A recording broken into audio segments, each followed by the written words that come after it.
पूर्ववर्ती अशोक गहलोत सरकार में पेपर लीक घोटालों ने राजस्थान की प्रशासनिक व्यवस्था और राजनीतिक ईमानदारी पर गहरा प्रश्न चिन्ह लगा दिया। दिन प्रतिदिन सामने आती नई नई परतें यह साबित कर रही हैं कि किस तरह शिक्षा व्यवस्था को भ्रष्टाचार का शिकार बना दिया गया था और किस हद तक सिस्टम के भीतर के लोग इसमें संलिप्त थे।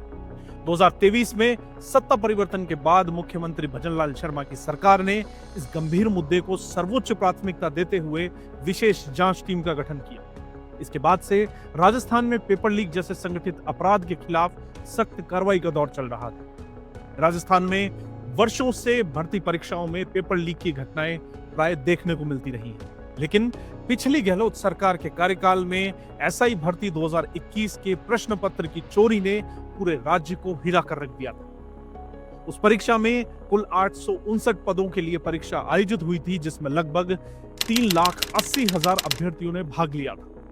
1 जून 2023 को इसका परिणाम जारी हुआ, लेकिन जल्द ही खुलासा हुआ कि पेपर जयपुर के हसनपुरा स्थित एक स्कूल से प्रिंसिपल की मदद से लीक हुआ था।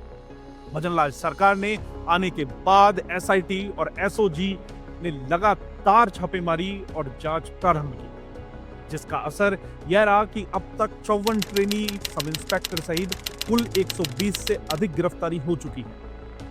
हालिया जांच ने तब सबको चौंका दिया जब एसओजी ने पूर्व मुख्यमंत्री अशोक गहलोत के विशेष सुरक्षा अधिकारी यानी पीएसओ राजकुमार यादव को गिरफ्तार किया।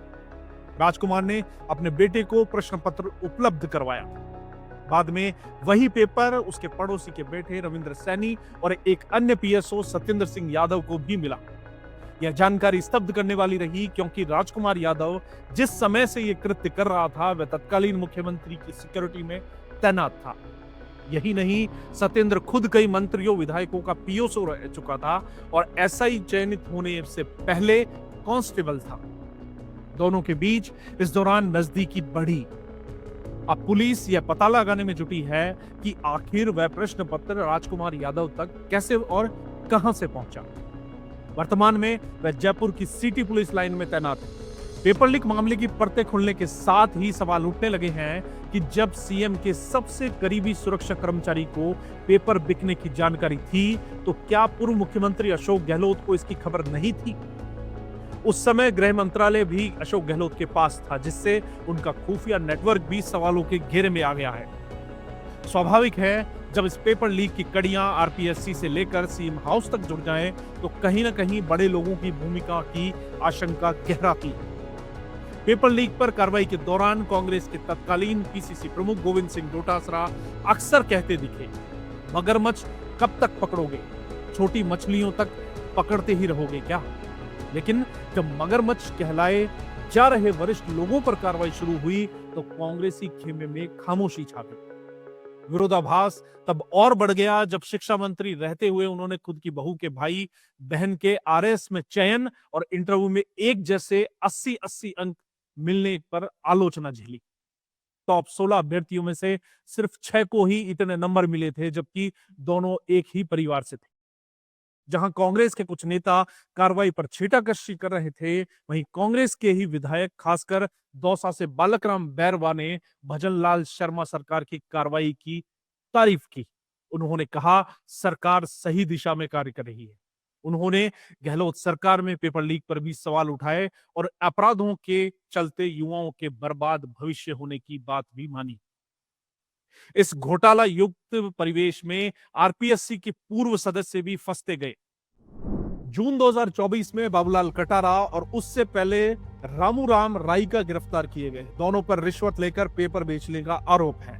बाबूलाल के घर से 1.2 लाख रुपए नगद और 541 ग्राम सोना, संदिग्ध दस्तावेज और लिखे गए प्रश्न पत्र बरामद हुए।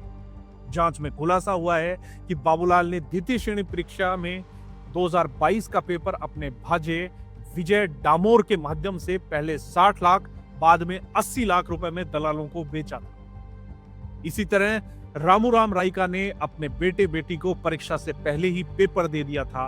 उसे बाबूलाल कटारा ने पेपर उपलब्ध करवाया था। बाबूलाल को प्रश्न पत्र तैयार कराने का जिम्मा तत्कालीन चेयरमैन भूपेंद्र सिंह, जिनका कार्यकाल अक्टूबर 2020 से दिसंबर 2021 तक था, ने दिया था।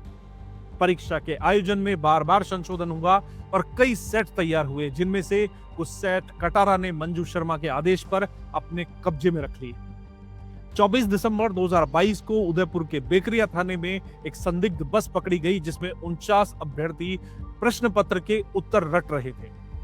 छानबीन में पता चला कि पेपर परीक्षा कक्ष में जाने से पहले ही आउट हो चुका था। पूरे घटनाक्रम के केंद्र में राजकुमार यादव, सत्येंद्र सिंह यादव, बाबूलाल कटारा, भूपेंद्र सिंह, संजय श्रोत्रिय, मंजू शर्मा, संगीता आर्या, जसवंत राठी समेत अन्य लोग थे। उनके खिलाफ एसओजी की जांच प्रगति पर है और कई की गिरफ्तारी हो चुकी है। गहलोत सरकार के दौरान हुई भर्ती परीक्षा में उनके नजदीकी पीएसओ तक पेपर लीक कांड में फंसे हैं।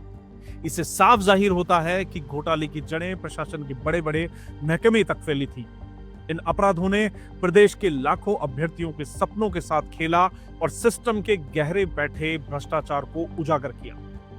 अब जब एसओजी व एसआईटी की जांच ने अधिकांश बड़े नामों और गिरेबाजी का पर्दाफाश कर दिया है, तो जरूरी है कि निष्पक्ष, त्वरित और कड़ी सजा हो, ताकि भविष्य में कोई शिक्षा माफिया या सत्ताधारी रसूखदार युवाओं के भविष्य के साथ खिलवाड़ करने का साहस न कर सके।